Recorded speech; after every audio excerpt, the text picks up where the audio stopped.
The girl had just used the restroom when she was taken hostage by a man. They moved through the stairwell and across the parking lot. Under the man's threats, the girl was forced into a car he had stolen. But the man didn't know how to drive at all. With no other option, he had to let the girl drive. Halfway through the drive, the man told her to pull over to the side of the road. He told the girl to keep her hands still and not move an inch. It turned out the man simply needed to use the restroom, but the girl didn't run away. Instead, she waited for him obediently. When the man returned to the car, he became much gentler. He apologized to the girl and admitted that he hadn't meant any harm. He just needed to deal with his parents and hoped the girl would pretend to be his girlfriend. The girl didn't refuse. In fact, she found herself looking forward to the role of his partner. The car came to a stop and the two got out together. Looking at the home he hadn't seen in a long time, Jack felt unexpectedly lost. He was filled with anxiety and fear. Even standing at the front door, he wanted to turn and run. The thought of going inside made him feel sick to his stomach. You hold me a second? You hold me?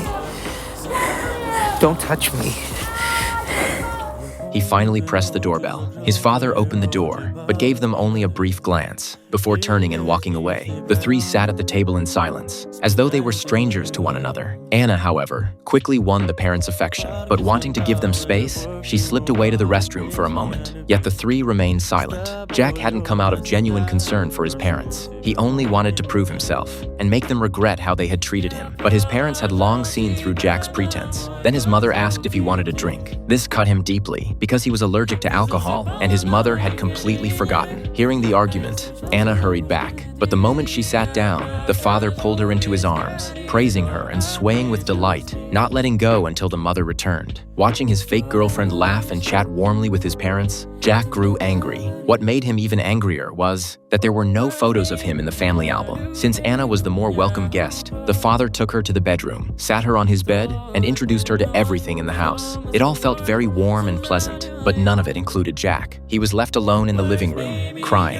At dinner, a Buffalo Bills game played on the television. His mother was a devoted fan, having followed the team for decades. But the father grew angry when Jack pointed a knife in his direction. He complained that Jack was no good and had no sense of gratitude. The mother tried to intervene, but it was no use. They completely ignored the newcomer Anna and argued with each other. I was just gonna say how, Billy's the nicest husband in the whole world. Oh yeah, sure. I'm sure he's terrific. No, really, I'm the luckiest girl to have found such a wonderful husband. I fell in love with him the first time I met him.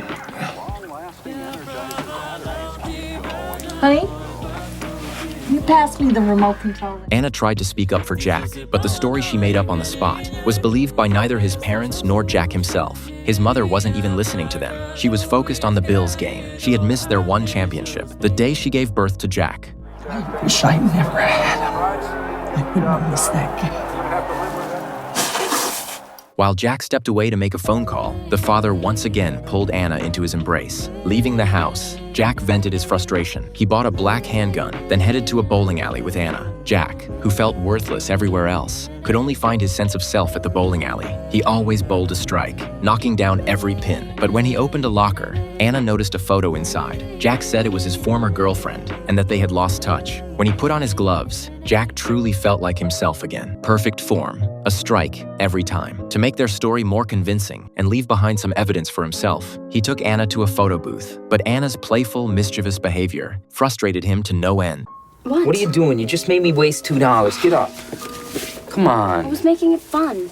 The kind of photo Jack wanted was like those of couples truly in love, gazing quietly into the camera, the way his parents once looked at each other. In Jack's eyes, only that kind of photo could prove they were deeply in love. As the two walked down the dark street, Jack suddenly stopped and said goodbye to Anna. Anna didn't know what he was about to do, and Jack offered no explanation, because he was going to find the man who had put him in prison and take his revenge. 5 years earlier, Jack had borrowed $10,000 from Wood to make quick money and bet it all on the Buffalo Bills. A friend warned him to be careful, but he wouldn't listen. The Bills lost badly, leaving Jack in debt to Wood. Wood had a friend who needed someone to take the blame for something, and if Jack could help, the debt would be wiped clean. Jack had no choice at the time. He ended up serving 5 years. To keep his parents from finding out, Jack had a friend send a letter to his home every month in his name. Jack also learned that Wood had paid someone to fix the game, which was what caused the Bills to lose so badly. He swore that after his release, he would find Wood and get his revenge. So after getting out, Jack prepared to do just that. But Wood was not in town. He was away on a business trip. Jack knew he couldn't carry out his revenge that night and went to a coffee shop with Anna instead. Jack suddenly covered his face because sitting nearby was a former classmate. They had dated in high school. Seeing him now, she insulted him, saying she couldn't believe she had once been foolish enough to go out with Billy. Anna wanted to stand up for Jack. After all, the ex-girlfriend wasn't nearly as pretty as Anna, but Jack turned her down flat. Jack went to the restroom and tried to fix his hair. He saw how disheveled he looked and broke down in tears. But as a man, he couldn't complain to anyone. He came back out and told Anna it was time to go. When they got to the car, Anna asked whether they should get a hotel room. After all, Jack had just been released that day. A hot shower would do him good. Jack glanced at his watch. I felt there was still time, and the two checked into a motel, getting a single room. The place was run down and had no heating. Anna said she was freezing, but Jack told her to tough it out for one night. He was about to take a shower when Anna said she'd join him. Jack said it wouldn't be appropriate, but Anna insisted she wouldn't look and begged him to let her in. Anna covered her eyes and found that Jack was incredibly shy. Then Anna said she was still cold and wanted to sit in the bathtub with him, since there was no heat and hot water was the only way to get warm. Jack resisted at first, but Anna was bold. She simply climbed in. As the warmth between them rose, Jack struggled to hold himself back. He did nothing, because he had a more important task ahead of him. The next day, he was going to kill someone. If he took advantage of Anna, who had helped him, he would never forgive himself, even in death. The two lay in bed when Anna reached over and took Jack's hand, but Jack quickly pulled it away. They looked at each other, and it felt as though the moment had reached its peak. Neither of them held back any longer. Something between them shifted from that moment on. After a tender kiss, Jack buried himself in Anna's arms. It was the most peaceful sleep Jack had ever had. The next day, Jack woke in a haze. He checked the time. It was already 2 in the morning. He looked at the sleeping Anna, picked up his gun, and prepared to leave without a word. Where are you going? Just gonna go get a cup of coffee. You want something? Yeah. Can I have hot chocolate? Okay, I'll get it. When are you coming back? 5 minutes. What do you mean? Come right back. Just have this feeling you're not gonna come back. Anna had guessed right, but Jack had to go because he needed to demand an answer for himself. Anna was more clear-headed than he was and had long sensed that something was weighing on him. Can I get a kiss goodbye? No. Don't start trouble. Don't start evil.